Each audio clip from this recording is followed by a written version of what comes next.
I couldn't focus, no matter how hard I tried. The words on the page blurred into nothing, and the hum of the lecture hall sounded distant, like I wasn't really there.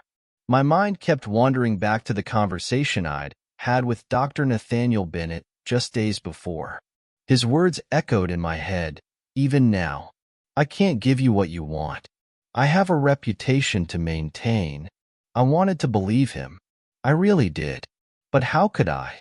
How could I ignore the way his gaze softened when he looked at me?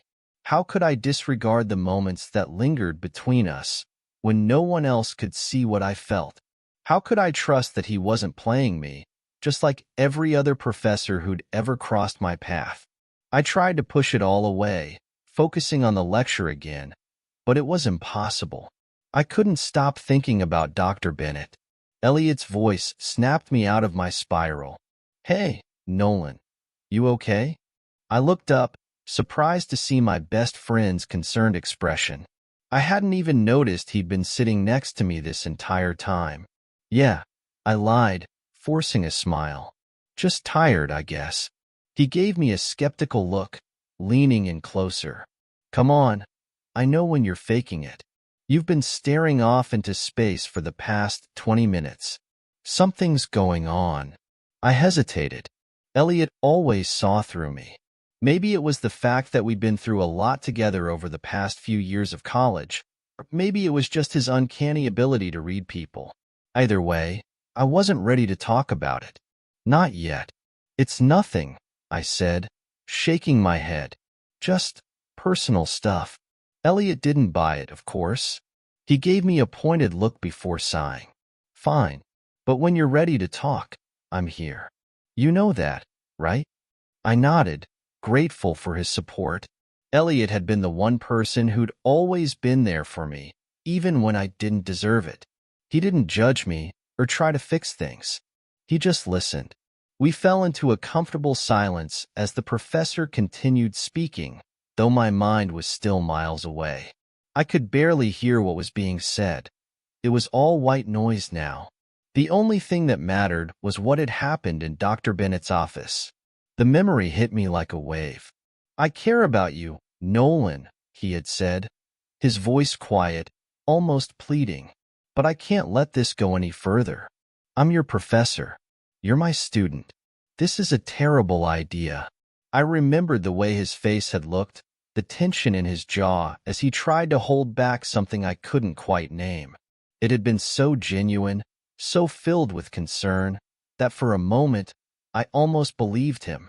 But then he told me he couldn't offer me anything, that his reputation came first. That was when I left. I couldn't stand it anymore. I couldn't stand the thought of being just another student in his eyes. The thought of being dismissed like that after everything we'd shared was too much. I wasn't just some naive kid who could be brushed aside. I had feelings too. "Yo, Nolan," Elliot said, snapping me out of my thoughts again. "We're gonna grab some lunch after this. You in?" I glanced up at him, blinking as I tried to focus on the present. "Yeah, sure. Sounds good."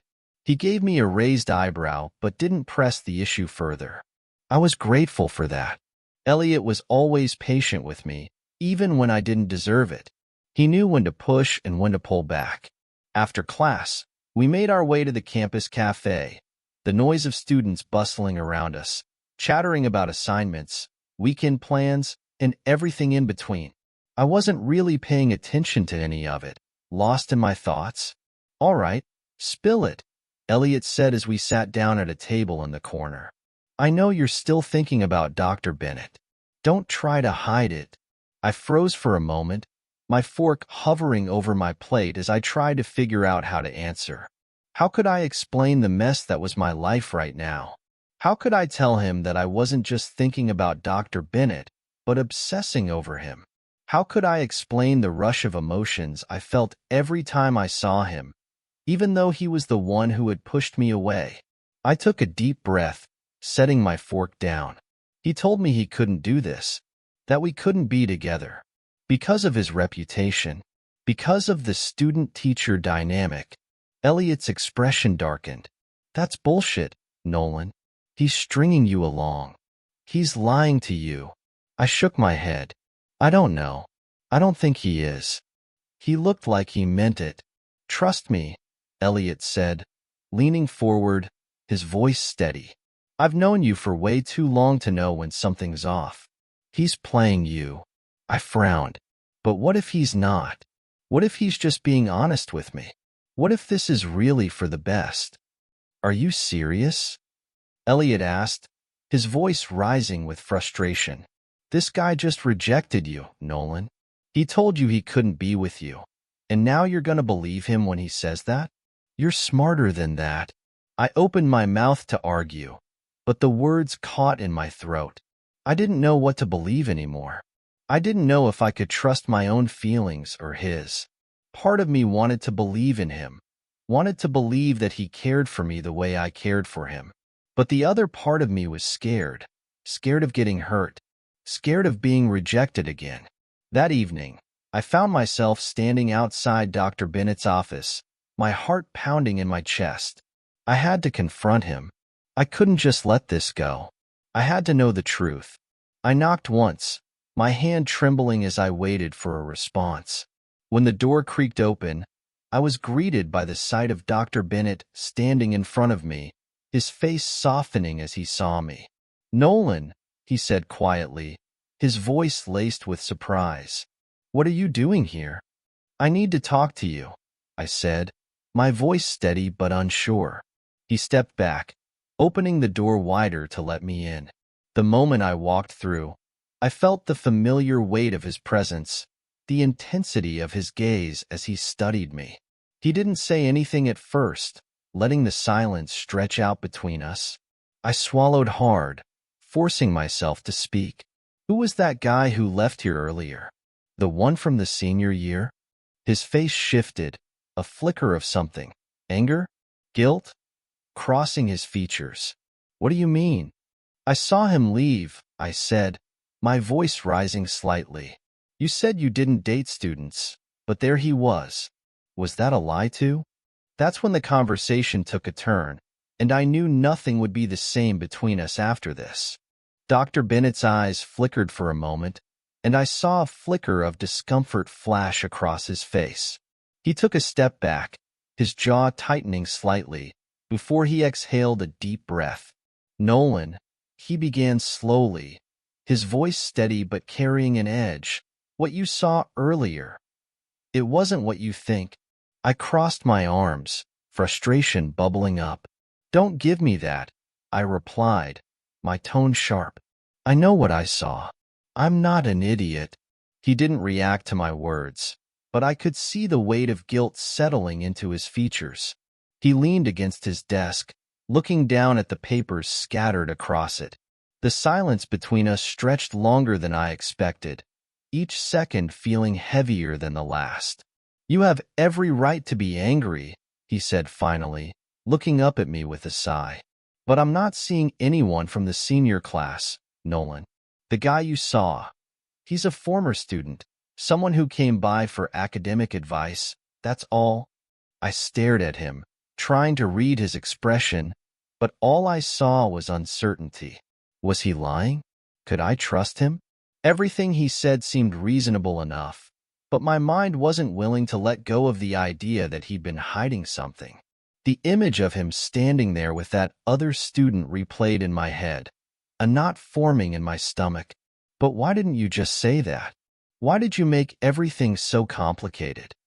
I shot back, my voice betraying my own confusion.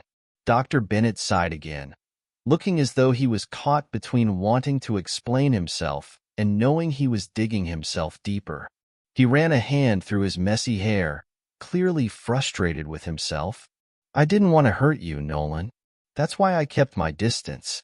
But now, I can see I've only made things worse. I felt a pang of something, a mix of anger, sadness, and confusion, ripple through me. You didn't want to hurt me? I repeated, my voice cracking. You've already hurt me. By pushing me away. By acting like nothing was ever there. The words felt like they'd come from someone else, someone braver, someone who wasn't afraid of facing the truth. I hadn't intended to say it like that, but the truth was finally out in the open. The feelings I had kept buried for so long were now exposed, raw and real. Dr. Bennett stepped closer, his expression softening as he watched me. "Nolan," he said softly, his voice gentle, "I care about you. I care about you more than I ever thought I would. But I've been trying to protect you, from myself, from this situation. I didn't want to cause you any more pain." I wanted to believe him. I really did. But there was so much uncertainty. Could I trust him again after everything? Could I forgive him for shutting me out? "I don't know if I can keep doing this," I said, my voice barely above a whisper. "I don't know if I can keep pretending like everything's fine when I'm torn apart inside. When you won't even let me in." He was quiet for a moment, letting my words sink in. Then, in a voice that held both hesitation and sincerity, he spoke again. "I don't want you to keep pretending, Nolan. I'm sorry for making you feel like that. If you don't want this anymore, I'll respect that. I won't push you." His eyes were filled with regret. "But I don't want to lose you." My chest tightened, the weight of his words hitting me harder than I expected. He was offering me space. He was willing to let me walk away if that was what I needed. But the way he looked at me, his gaze soft, pleading, made it hard to walk away. For the first time, I realized how much he cared. "I don't know what to do," I confessed, my voice shaky. "I want to trust you, but I don't know if I can." Dr. Bennett's face softened as he stepped even closer, his hand gently reaching for mine. The touch was careful, almost as if he were afraid I might pull away. But I didn't. I didn't want to pull away. I didn't want to be alone in this confusion anymore. "You don't have to decide right now," he said, his voice low and reassuring. "Take your time, Nolan. I won't rush you. But please, don't shut me out completely." I took a deep breath, absorbing the weight of his words. My heart raced as I searched his face for some kind of sign, something that would give me the clarity I needed. The tension in the room was palpable, the air thick with unsaid words. But somehow, amidst the uncertainty, I knew one thing for sure. I couldn't keep pretending like this didn't matter to me. I couldn't deny the pull I felt every time he was near, every time our eyes met. It was impossible to ignore. "I'm not shutting you out," I said softly, my voice trembling with the emotions I'd been holding in for so long. I need some time. I need to figure things out." He nodded slowly, his face filled with understanding. "I can give you that," he replied quietly, a trace of relief crossing his expression. "Just know that when you're ready, I'll be here, no matter what." I wanted to say something else, but the words stuck in my throat. Instead, I simply nodded, then turned and walked out of his office, the door closing softly behind me. The hallway felt oddly silent as I made my way back to my dorm, my mind whirling with the complexity of everything. The next few days passed in a blur. I barely slept, barely ate.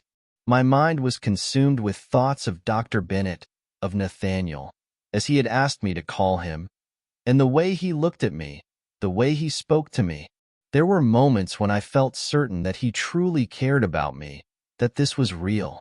And then there were moments when doubt crept in, when I questioned whether I was just another student, another person in a long line of temporary connections for him.